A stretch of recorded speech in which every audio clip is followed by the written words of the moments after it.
नमः शिवाय। मित्रों देखिए, बहुत सुंदर पुस्तक है, गीता प्रेस से प्रकाशित होती है। द्वादश ज्योतिर्लिंग नाम से ये पुस्तक आती है। इसमें 12 जो हमारे ज्योतिर्लिंग हैं उनके विषय में बहुत सुंदर जो है वर्णन मिल जाता है। आज के वीडियो में हम श्री सोमनाथ ज्योतिर्लिंग के विषय में संपूर्ण जानकारी इस किताब के माध्यम से जानेंगे। अगर आप सबका सहयोग रहा तो आगे जो ज्योतिर्लिंग हैं इन सब के विषय में भी पृथक पृथक वीडियो में जानकारी हम देने का प्रयास करेंगे। तो आज के वीडियो में श्री सोमनाथ जी के विषय में इस किताब के माध्यम से जानते हैं और सावन में पढ़ने का इसका अपना ही एक दिव्य आनंद है। इस किताब को पढ़ने से आपको आध्यात्मिक जानकारी के अलावा मंदिर का इतिहास है, पूजा का समय है, प्रमुख पर्वोत्सव है, प्रभात क्षेत्र, आसपास के तीर्थ, यातायात के साधन और ठहरने के स्थान, ये सब जो है श्री सोमनाथ जी के विषय में आपको जानकारी देखने में मिलेगी। तो मंदिर का इतिहास जो है सबसे पहले जानते हैं। मंदिर का इतिहास जानना अत्यंत ही आवश्यक है। तो देखिए, यहाँ से प्रारंभ हो रहा है। तो सबसे पहले एक श्लोक है, बहुत ही सुंदर श्लोक है। सौराष्ट्र देशे विशदे अतिरम्य है ज्योतिर्मयम चंद्र कलावतम सम भक्ति प्रदायनाय कृपावतीर्ण तम सोमनाथम शरणम प्रपज्ञे। अर्थ है इसका, जो अपनी भक्ति प्रदान करने के लिए अनंत रमणीय तथा निर्मल गुजरात प्रदेश यानी सौराष्ट्र काठियावाड़ क्षेत्र के प्रभास में दयापूर्वक अवतीर्ण हुए हैं, चंद्रमा जिनके मस्तक का आभूषण है, उन ज्योतिर्लिंग स्वरूप भगवान श्री सोमनाथ जी की मैं शरण ग्रहण करता हूँ। तो काफ़ी लंबा इसमें वृत्तांत है, मैं आपको मुख्य मुख्य अंश जो है बताते हुए चल रहा हूँ। तो देखिए, यहाँ पे ये जगत प्रसिद्ध आदि ज्योतिर्लिंग गुजरात प्रदेश के सौराष्ट्र में विद्यमान है।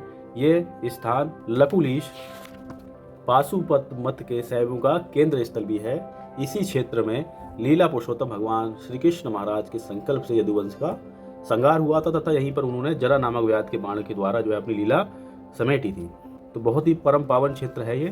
देखिए, कुछ चीज़ें मैंने हाईलाइट करी है, वह चीज़ें आपको बताते हुए चल रहा हूँ। देखिए, ऐसी मान्यता है कि श्री सोमनाथ ज्योतिर्लिंग का आविर्भाव पृथ्वी की उत्पत्ति के साथ ही हुआ है। तो बहुत बड़ी बात है ये। आगे देखिए, भगवान श्री सोमनाथ जी का प्रथम मंदिर सोम यानी चंद्रमा के द्वारा बनवाया गया था। दूसरे युग में लंकाधिपति राक्षस राज रावण ने इसका निर्माण चांदी के द्वारा कराया।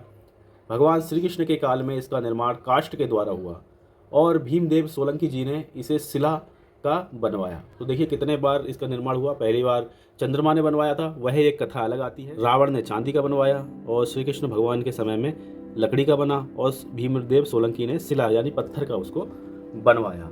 आगे आप देखेंगे तो भगवान ब्रह्मा ने प्रजापति दक्ष को सृष्टि प्रक्रिया को आगे बढ़ाने का निर्देश दिया था। तब क्या था कि जो दक्ष की कन्याएं थी उनमें से जो 27 कन्याएं थी वो चंद्रमा को ब्याही गई थी, लेकिन चंद्रमा जो है सबसे ज़्यादा प्रेम रोहिणी जो उनकी पत्नी है उनको सबसे ज़्यादा जो है प्रेम किया करते थे और बाकी जो 26 कन्याएं थी दक्ष की उनको थोड़ा कम प्रेम किया करते थे। तो इस बात से नाराज होकर दक्ष ने कुछ श्राप दिया था। दक्ष प्रजापति कह रहे हैं चंद्रमा से, तुम्हारी सभी पत्नियां तुम्हारे ही आश्रित हैं तथा तुमसे अत्यंत प्रेम करने वाली हैं, फिर तुम्हारे प्रेम में विषमता क्यों है? पति का अर्थ सबका रक्षण और समान व्यवहार द्वारा सबको संतुष्ट करना है, किसी से कम और किसी से अधिक प्रेम करना नहीं है। पूज्य ससुर की न्यायोचित प्रार्थना पर ध्यान नहीं दिया चंद्रमा ने, तो चंद्रमा के असद व्यवहार से अप्रसन्न होकर दक्ष ने उन्हें क्षय रोग होने का भयंकर श्राप दिया था।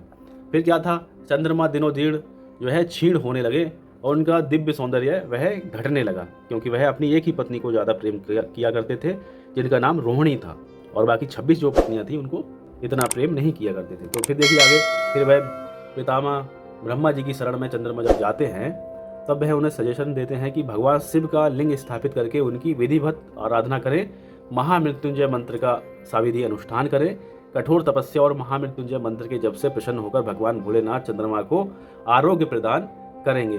तो इस प्रकार से ब्रह्मा जी ने ये मार्ग बताया और जो कि चंद्रमा के लिए बहुत ही प्रिय लगा, तो उन्होंने जो है फिर आराधना विधिवत स्टार्ट कर दी।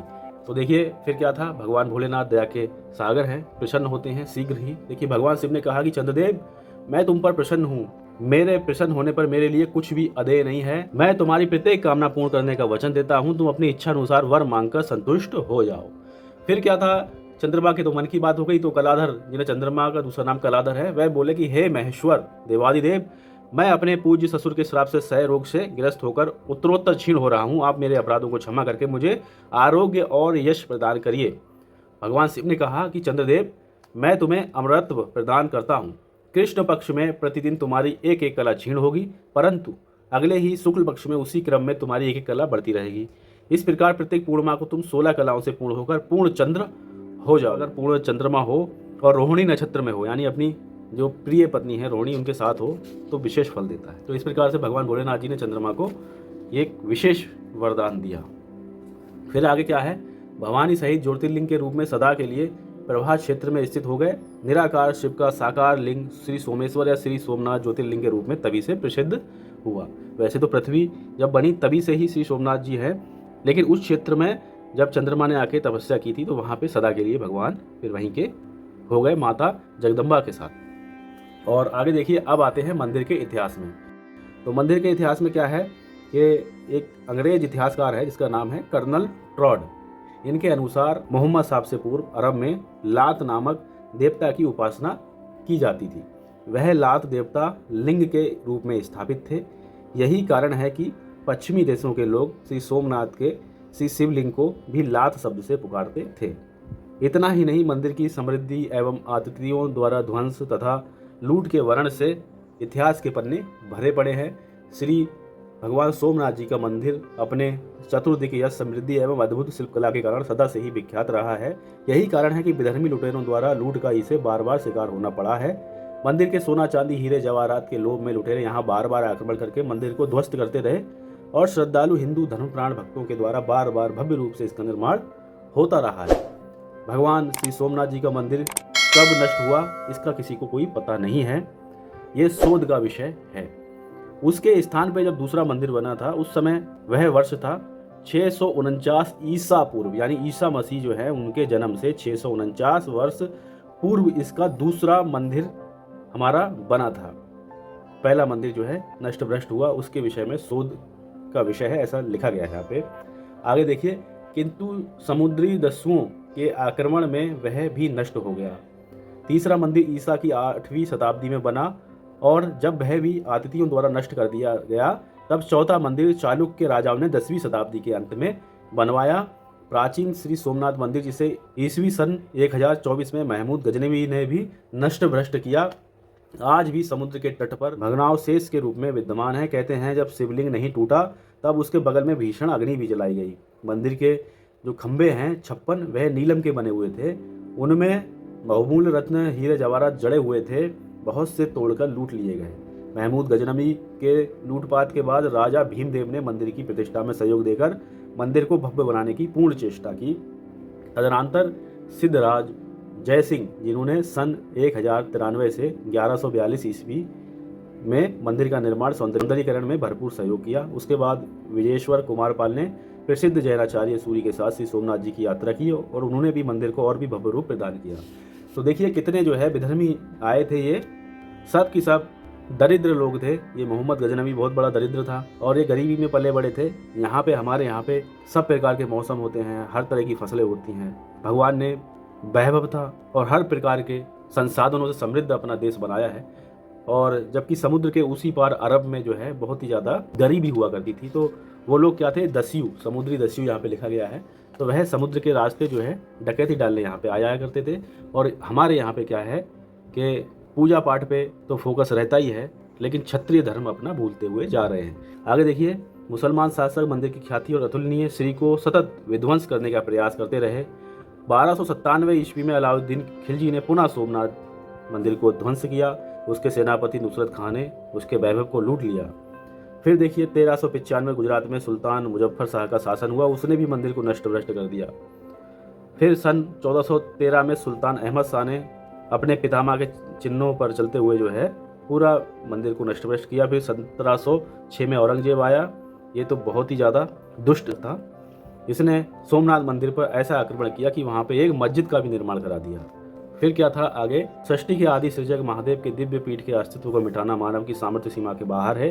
वे कल्याण के साथ साथ संहार के भी आदिदेव हैं, अतः उनके अस्तित्व को मिटाने की चेष्टा करने वाले स्वयं अस्तित्वहीन हो गए। भगवान श्री सोमनाथ जी आज भी और अधिक भव्य रूप से अपने स्थान पर पूर्ण रूप से सुरक्षित हैं। अपने श्रद्धालुओं को भुक्ति और मुक्ति का मुक्त हस्त से वितरण कर रहे हैं। आगे देखिए, जो अभी वर्तमान स्वरूप है उसमें क्या वर्णन है। देखिए, श्री सोमनाथ मंदिर गर्भगृह, सभा मंडल और नृत्य मंडप इन 3 रूपों में विभाजित है। इसका 150 फीट ऊंचा शिखर है। इसके शिखर पर स्थित कलश का भार 10 टन है। इसकी ध्वजा 27 फुट ऊंची है। मंदिर के दक्षिण में समुद्र के किनारे पर एक स्तंभ है, उसके ऊपर एक तीर का निशान लगाकर संकेत दिया गया है कि श्री सोमनाथ मंदिर और दक्षिण ध्रुव के बीच पृथ्वी का कोई भूभाग नहीं है। मंदिर के पृष्ठभाग में स्थित प्राचीन मंदिर के विषय में मान्यता है कि ये पार्वती जी का मंदिर है।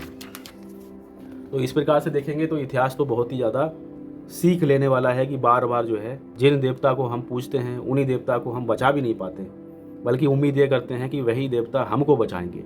तो थोड़ी सोच जो है हमें और बेहतर करने की आवश्यकता है। बाकी आप स्वयं समझदार हैं। अब देखिए पूजा का समय है। यहाँ पे भगवान श्री सोमनाथ जी की पूजा और अभिषेक के लिए परम पवित्र जल हरिद्वार, प्रयागराज, काशी जी से नित्य मंगाया जाता है। विशिष्ट पर्वों पर कश्मीर से फूल मंगाकर भगवान की पूजा की जाती है। पूजा का समय प्रातः 7 बजे से मध्याह्न 12 बजे तक और सायं 4 बजे से रात 7 बजे तक होता है। और जो पर्व मनाए जाते हैं वहाँ पे महाशिवरात्रि धूमधाम से मनाई जाती है, कार्तिक मेला है, जन्माष्टमी है, ये भव्यता के साथ मनाए जाते हैं। प्रभात क्षेत्र तीर्थ दर्शन, इनके आसपास जो तीर्थ हैं उनका आप दर्शन करिए। अग्निकुंड अहिल्याबाई जी का मंदिर है। नगर के अन्य मंदिर यहाँ पे वर्णन मिल जाता है। यादव स्थली है, बाण तीर्थ है, भालक तीर्थ है। और इसके बाद आसपास के और भी तीर्थ हैं, गोरखमणि है, प्राची है, मूलद्वार है, सूत्रापाड़ा है, छेला सोमनाथ और द्वारका धाम भी यहाँ से 200 किलोमीटर की दूरी पे है। यातायात के साधन यहाँ पे छापा तो गया है और आप गूगल मैप का सहारा ले सकते हैं और भी बहुत प्रकार से आप आसानी से आजकल पता लगा सकते हैं किस प्रकार के यातायात के साधन हैं और किस प्रकार के ठहरने की वहाँ पे व्यवस्था है। तभी गीता प्रेस ने अपनी ओर से बहुत ही सराहनीय प्रयास किया है कि यहाँ पे बहुत सुंदर शब्दों में यातायात के साधन और ठहरने के स्थान भी छापे हैं। तो इस प्रकार से हमने श्री सोमनाथ जी के मंदिर के विषय में हमने जाना, पूरा इतिहास भी पढ़ा और विस्तार से जाना। अगर आपका सहयोग रहा तो आगे के भी हम वीडियो ज्योतिर्लिंग के इसी प्रकार से बनाने का पूरा प्रयास करते रहेंगे। तो एक बार प्रेम से बोलिए ओम नमः पार्वती पते हर हर हर महादेव।